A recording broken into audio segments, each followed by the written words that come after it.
So guys നമുക്ക് ഗോൾഡിലൊരു back testing example നോക്കാം. ഡെയിലിയിൽ നോക്കുന്ന സമയത്ത് പ്രൈസ് ഒരു ഡയറക്ഷണൽ മൂവ് തരുന്ന ഒരു ഭാഗം നമുക്ക് റാൻഡമായിട്ട് പിക്ക് ചെയ്തെടുക്കാം.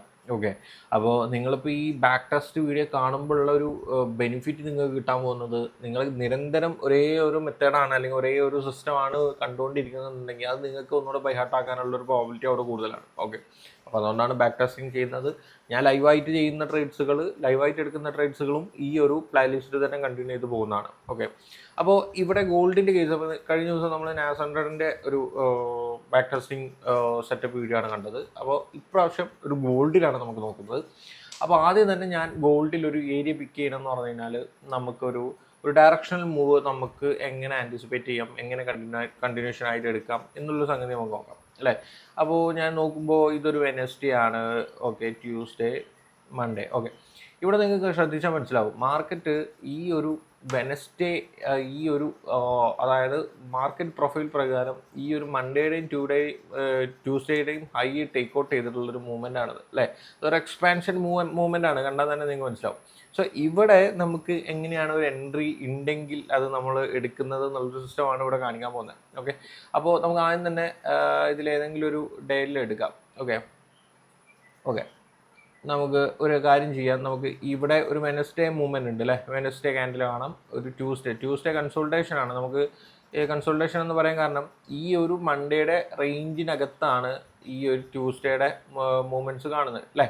അപ്പോൾ നമുക്ക് ഇങ്ങനെ ആൻറ്റിസിപ്പേറ്റ് ചെയ്യാൻ പറ്റുന്ന ഒരു കാര്യം, മാർക്കറ്റ് ഒരു കണ്ടിന്യൂഷൻ ആയിട്ട് ഒരു ഡൗൺ ട്രെൻഡ് ആണ് അല്ലെങ്കിൽ ഡൗൺ മൂവ്മെൻ്റ് ആണ് എക്സ്പെക്ട് ചെയ്ത് പോകുന്നത്. ഓക്കെ, അപ്പോൾ ഒരു ഡൗൺ മൂവ്മെൻ്റ് ആണ് നമ്മൾ എക്സ്പെക്ട് ചെയ്യേണ്ടതും. ബട്ട് നമുക്കൊരു ഒരു പ്രോപ്പർ ഒരു കൺഫർമേഷൻസ് ഉണ്ടെങ്കിൽ നമുക്കൊരു എൻട്രി പ്ലാൻ ചെയ്യാൻ പറ്റത്തുള്ളൂ. ഓക്കെ, അപ്പോൾ ഈ ഒരു സെക്കൻഡ് ക്യാൻഡിൽ അതിൻ്റെ ആ റേഞ്ചിനകത്ത് തന്നെ ഉള്ളിൽ ക്ലോസ് ചെയ്തുകൊണ്ട് അടുത്ത ദിവസം ഈ ഒരു സെക്കൻഡ് ഡേക്ക് ശേഷമുള്ള മൂവ്മെൻറ്റ് എന്ന് പറഞ്ഞാൽ ഒരു ഡൗൺ മൂവ്മെൻറ്റ് എക്സ്പെക്ട് ചെയ്യാം. അങ്ങനെ എക്സ്പെക്ട് ചെയ്യാമെന്നുള്ളത് നമുക്ക് ഈ ഒരു ബാക്ക് ടെസ്റ്റ് മാത്രം അല്ലെങ്കിൽ ഈ ഒരു റിപ്ലൈ ഇട്ടിട്ട് മാത്രമല്ല, ഇവിടെ അങ്ങനെ ഒരു എക്സ്പാൻഷൻ നമുക്ക് എടുക്കണമെങ്കിൽ അതൊരു എൻട്രി രൂപത്തിലാക്കണമെങ്കിൽ നമുക്ക് എന്തൊക്കെ കാര്യങ്ങളാണ് നമ്മുടെ നോക്കേണ്ടതെന്നുള്ളതാണ്. ഓക്കെ, അപ്പോൾ ആദ്യം തന്നെ ഡെയിലി ടൈം ഫ്രെയിം നോക്കുന്ന സമയത്ത് ഞാൻ പറഞ്ഞു ഈ ട്യൂസ്ഡേ കഴിഞ്ഞ് തേഴ്സ്ഡേ ആണ് ഒരു പ്രോപ്പർ എൻട്രി പ്ലാൻ ചെയ്തതെന്നുണ്ടെങ്കിൽ, അപ്പോൾ നേരെ 4 hourൽ നമ്മൾ പോയിന്റ് ഓൺ റിസ്റ്റ് അല്ലെങ്കിൽ ഒരു ഏരിയ നമുക്ക് എൻട്രി എടുക്കാനുള്ളൊരു ഏരിയ കൺസിഡർ ചെയ്യുകയാണെങ്കിൽ എനിക്ക് വിസിബിളി കാണാൻ പറ്റുന്നത് ഈ ഒരു ഫെയർ വാല്യൂ ഗ്യാപ്പാണ്.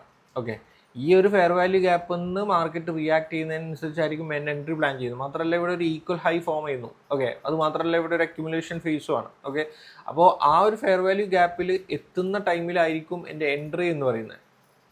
ഓക്കെ, പ്രൈസ് ഇവിടെ എത്തിയ ഉടനെ മാർക്കറ്റ് ഒരു ഫോളോ ഉണ്ടാക്കി. അപ്പോൾ ഈ എത്തിയ ഉടനെ നമ്മൾ ഈ ഫെയർ വാല്യൂ ഗ്യാപ്പ് ഫില്ല് ചെയ്ത ഉടനെ ഞാൻ ഒരു 1 മിനിറ്റിലാണ് എൻ്റെ എൻട്രി പ്ലാൻ ചെയ്യുന്നതെന്നുണ്ടെങ്കിൽ മാർക്കറ്റ് ഇവിടെ നോക്കിക്കഴിഞ്ഞാൽ ഒരു പ്രോപ്പർ കൺഫർമേഷൻ നമുക്ക് കിട്ടിയിരിക്കുകയെന്ന് പറയാം. ഓക്കെ, അപ്പോൾ ഇത്തരം സിനാരിയോകളിൽ നമ്മൾ ഒരു എൻട്രി എടുക്കുക എന്ന് പറഞ്ഞാൽ പോസിബിൾ അല്ലാത്തൊരു കാര്യമാണ്. ഓക്കെ, നമുക്ക് ആ ഒരു ഫെയർ വാല്യൂ ഗ്യാപ്പ് ഒന്ന് റെസ്പെക്റ്റ് ചെയ്യുന്നുള്ളത് നമുക്ക് ഉറപ്പിക്കാനൊന്നും പറ്റില്ല. അപ്പോൾ ആ റെസ്പെക്റ്റ് ചെയ്യുന്ന ആ ഒരു കൺഫർമേഷൻ കിട്ടുമ്പോഴാണ് നമ്മൾ എൻട്രി പ്ലാൻ ചെയ്യുന്നത്. ഓക്കെ, അപ്പോൾ ഈ ഒരു എൻട്രി നമുക്ക് മിസ്സായി, ദെൻ ഇവിടെ ഒരു ബ്രേക്കറൊക്കെ ഉണ്ട്, ഇവിടെ മാർക്കറ്റ് വന്ന് റിയാക്ട് ചെയ്യുമോ എന്നുള്ളത് നമുക്ക് പറയാൻ പറ്റില്ല. സോ അടുത്ത ഡേയുടെ മൂവ്മെൻറ്റ് എന്ന് പറഞ്ഞത് ഇപ്പോൾ വെനസ്ഡേ നമുക്ക് എൻട്രി മിസ്സായാൽ പോലും ഇങ്ങനെ ക്ലോസ് ചെയ്ത സ്ഥിതിക്ക് മാർക്കറ്റ് ഒരു മിഡ് വീക്ക് റിവേഴ്സലായി ക്ലോസ് ചെയ്ത സ്ഥിതിക്ക് അടുത്തതൊരു ബിയറിഷ് മൊമെൻറ്റം തന്നെയായിരിക്കും. അല്ലെങ്കിൽ ഈ ഒരു ഗ്യാപ്പ് വരെയുള്ള എന്തായിരിക്കും ഒരു ബിയറിഷ് സെൻറ്റിമെൻറ്റ്സ് തന്നെ ആയിരിക്കും മാർക്കറ്റിൽ കാണാൻ പോകുന്നത് എന്നുള്ളത് നമുക്ക് ഏകദേശം ഉറപ്പിക്കാൻ പറ്റും. അപ്പോൾ എഗെയിൻ അടുത്ത എൻട്രി നമ്മൾ പ്ലാൻ ചെയ്യുന്ന സമയത്ത്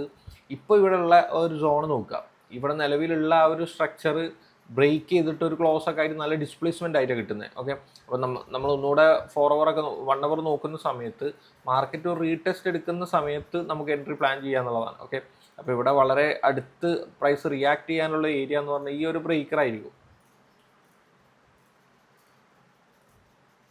ഓക്കെ, ഈ ഒരു ബ്രേക്കറിൽ മാർക്കറ്റ് എത്തിയ ഉടനെ ഇവിടെ നിന്നുള്ള കൺഫർമേഷൻ അനുസരിച്ചാണ് നമ്മളൊരു എൻട്രി പ്ലാൻ ചെയ്യുന്നത്. ഓക്കെ, അപ്പോൾ 1 hourൽ ഈ ഒരു ബ്രേക്കറിൽ പ്രൈസ് റെസ്പെക്റ്റ് ചെയ്തു, ദെൻ 5 minutesൽ എന്ത് ചെയ്തു മാർക്കറ്റ് അവിടുത്തെ ഒരു കൺഫർമേഷൻ കിട്ടുക. ഓക്കെ, മാക്സിമം പോയി കഴിഞ്ഞാൽ ഒരു 1 മിനിറ്റിൻ്റെ റേഞ്ചിൽ നമുക്കൊരു കൺഫർമേഷൻ കിട്ടുമ്പോഴാണ് നമ്മൾ എൻട്രി പ്ലാൻ ചെയ്യുന്നത്. ഓക്കെ, അപ്പോൾ ഇവിടെ ഒരു MSS എന്ന് കിട്ടാനുള്ള ഒരു ഏരിയ കിട്ടിയിട്ടുണ്ട്. ഓക്കെ, ഈ ഒരു ലാസ്റ്റ് ഏരിയ നമുക്ക് ഒരു ബോഡി ക്ലോസ് കിട്ടിക്കഴിഞ്ഞാൽ ഒരു MSS നമുക്ക് കൺസിഡർ ചെയ്യാൻ പറ്റും. സോ വെയിറ്റ് ചെയ്യാം.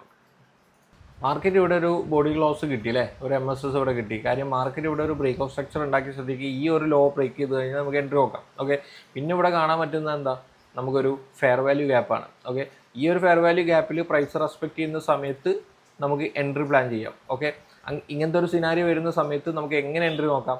ഈ ഒരു ഫെയർ വാല്യൂ ഗ്യാപ്പിൽ നിന്ന് റിയാക്ഷൻ കിട്ടി, മാത്രമല്ല ഇവിടെ ഒരു എന്ത് കിട്ടി, CISDയും കൂടെ കിട്ടി. ഓക്കെ, അപ്പം നമുക്ക് നല്ലൊരു കോൺഫിഡൻസ് ആണ് കിട്ടിയിട്ടുള്ളത്. ഓക്കെ, അപ്പോൾ ഞാനാണെങ്കിൽ ഇവിടെ ഒരു എൻട്രി പ്ലേസ് ചെയ്യുന്നത് ഈ ഒരു CSDയിലായിരിക്കും. ഇവിടെ ഒരു സ്വിങ് ഹൈയുടെ മേലായിരിക്കും സ്റ്റോപ്പ് ലോസ് വരുന്നത്. ഏകദേശം ഒരു 1:2 ആയിരിക്കും എൻ്റെ ഒരു RR എന്ന് പറഞ്ഞത്.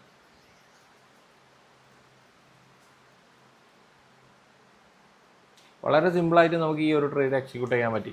ഓക്കെ, അപ്പോൾ അതൊരു കണ്ടിന്യൂഷൻ മോഡൽ അല്ലെങ്കിൽ ഒരു എക്സ്പാൻഷൻ മോഡൽ ഡെയിലിയിൽ കിട്ടിയതുകൊണ്ടാണ് നമ്മൾ ഈ ഒരു എൻട്രി പ്ലാൻ ചെയ്യുന്നത്. ഓക്കെ, അപ്പോൾ മാർക്കറ്റ് നോക്കിയാൽ ശ്രദ്ധിച്ചാൽ മനസ്സിലാവും, മാർക്കറ്റ് പിന്നെ അതിൻ്റെ ഡയറക്ഷൻ എന്ന് പറഞ്ഞു കഴിഞ്ഞാൽ എക്സാക്ട്ലി ആ ഒരു ബിയറിഷ് തന്നെയാണ്. അപ്പോൾ ആ മൂവ്മെൻറ്റ് നമ്മൾ എക്സ്പെക്ട് ചെയ്തിട്ടാണ് നമ്മൾ ആ ഒരു ഡേ എടുത്തത്. ഓക്കെ, ഇതിപ്പോൾ നോക്കാം, നിങ്ങൾക്ക് ശ്രദ്ധിച്ചാൽ മനസ്സിലാവും, തേഴ്സ്ഡേ, അതായത് വെനസ്ഡേ കഴിഞ്ഞു, തേഴ്സ്ഡേ കഴിഞ്ഞു, പിന്നെ പ്രൈസ് ഒരു ഫ്രൈഡേയും ഈ ഒരു കണ്ടിന്യൂഷൻ എക്സ്പാൻഷൻ്റെ ഭാഗമായിട്ട് തന്നെ ആയിരിക്കും മൂവ് ചെയ്യാനുള്ള പ്രോബിലിറ്റി എന്ന് പറയുന്നത്. അപ്പോൾ അങ്ങനെ ഫ്രൈഡേയിൽ നമ്മളൊരു എൻട്രി പ്ലാൻ ചെയ്യുകയാണെന്നുണ്ടെങ്കിൽ 4 hour കാണാൻ പറ്റുന്ന ഒരു പോയിന്റ് ഓൺ റിസ്ക് എന്ന് പറഞ്ഞാൽ ഈ ഒരു ഫെയർ വാല്യൂ ഗ്യാപ്പ് ആയിരിക്കും. ഓക്കെ, കണ്ടിന്യൂഷൻ എക്സ്പാൻഷൻ ഒരു എൻട്രി ആയിരിക്കുമല്ലോ. സോ പ്രൈസ് ഇവിടെ റെസ്പെക്ട് ചെയ്യുന്നുണ്ടോ നോക്കുക. ഇല്ല, പ്രൈസ് അവിടെ വന്ന് റെസ്പെക്ട് ചെയ്തില്ല. സോ നമ്മൾ ആ ഒരു എൻട്രി പ്ലാൻ ചെയ്യുകയും ചെയ്തിട്ടില്ല.